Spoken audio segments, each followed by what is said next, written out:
Quer saber como o cérebro aprende a ler e a escrever e por que isso é importante para a educação? Então, assista este vídeo. Olá, meu nome é Stanislas Daene, eu sou um neurocientista francês, eu estudo o cérebro e hoje eu gostaria de conversar com vocês sobre a nossa pesquisa sobre como o cérebro aprende a ler e a escrever e por que isso é importante para a educação. O meu laboratório ele fica situado ao sul de Paris e é especializado em visualização do cérebro por várias estratégias. Temos ressonância magnética funcional, eletroencefalograma e magnetoencefalogramas que nos permitem rastrear a atividade cerebral.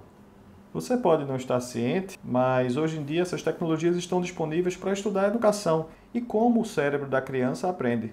Hoje é totalmente possível treinar com um scanner e depois trazer as crianças para dentro do scanner, para então fazermos imagens excelentes sobre como se comporta o cérebro da criança enquanto ela está aprendendo.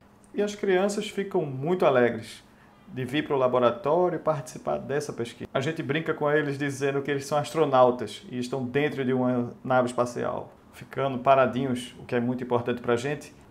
Eles contribuem não somente com a pesquisa, mas também para a espaçonave. Então, com isso, a gente pode estudar como a educação muda o cérebro. E nesse slide, eu mostro o que a neurociência pode trazer para a educação. E meu ponto é muito simples. É uma pena que as professoras saibam mais sobre como funciona o motor do carro delas do que sobre o cérebro das crianças que elas ensinam. E eu estou falando sério. É importante que a gente conheça como funciona um sistema para poder intervir nele. Eu acredito que se a gente empoderar as professoras com o conhecimento apropriado sobre a plasticidade do cérebro e como as crianças aprendem, vamos ter melhores práticas nas salas de aula. Sabemos muito na neurociência cognitiva sobre o que é útil para a sala de aula, sobre as competências da criança pequena, a visão, a audição, a linguagem, como o aprendizado acontece, a função da atenção, a função das recompensas, a importância do sono para a consolidação do aprendizado, a transferência do conhecimento explícito para implícito e vários outros tópicos que são relevantes. Eu também acho que a ciência cognitiva pode ajudar a medir o progresso da educação e que a experimentação é absolutamente essencial para comparar protocolos educacionais e quantificar os seus efeitos no comportamento e no cérebro. E eu também acredito que a neurociência cognitiva pode participar do desenvolvimento de dispositivos para ensino e aprendizagem, assim como o currículo e aplicativos educacionais. Então, hoje eu quero falar especificamente sobre leitura e o que sabemos sobre isso do ponto de vista cerebral. Se você não aprendeu a ler, qualquer página de texto para você é como se fosse uma pedra, não tem nenhum significado. Mas como você aprendeu a ler, você pode ter uma conversa com a pessoa que já morreu. Você pode falar com quem já morreu, você pode escutar com os seus olhos, porque você consegue ler o que eles escreveram há 2000 anos atrás.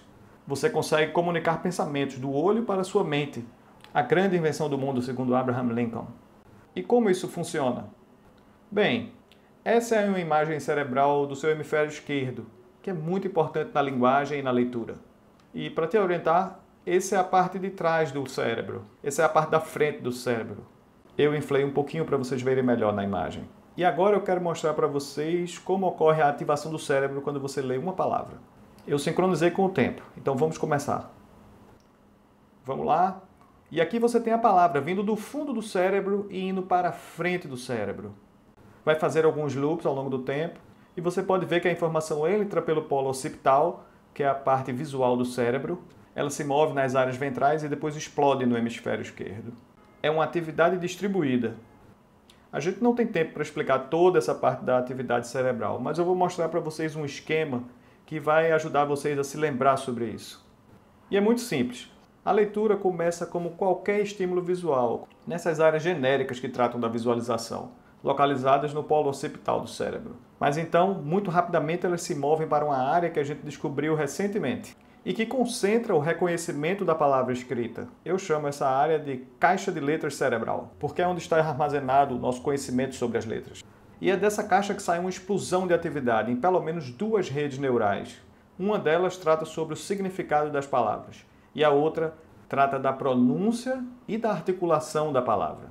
Então, do ponto de vista cerebral, podemos dizer que aprender a ler consiste em, primeiro, reconhecer as letras, em como elas se combinam em palavras escritas, E segundo, em conectá-las com esses sistemas que procuram pelo som da fala e pelo significado.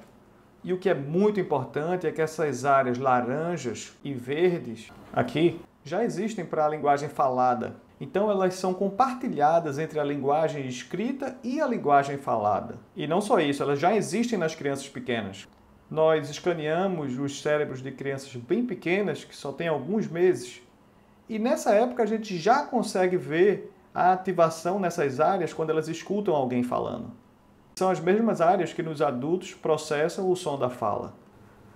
Então, podemos dizer que ler não é criar algo totalmente novo. A leitura consiste em conectar, criar um link entre o sistema visual e o sistema da linguagem falada. Quando a criança vai para a escola aprender a ler, ela já vai com um sofisticado sistema de linguagem oral. Ela também chega com um sofisticado sistema de processamento visual.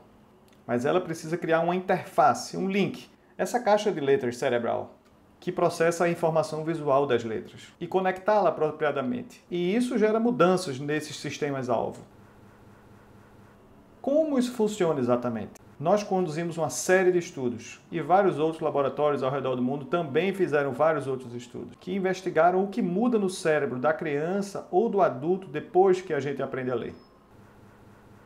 Eu queria citar um estudo nosso que foi publicado na Science em colaboração com vários outros pesquisadores e que, graças a uma cooperação internacional, nos permitiu escanear o cérebro de pessoas que já eram alfabetizadas e também de pessoas que não sabiam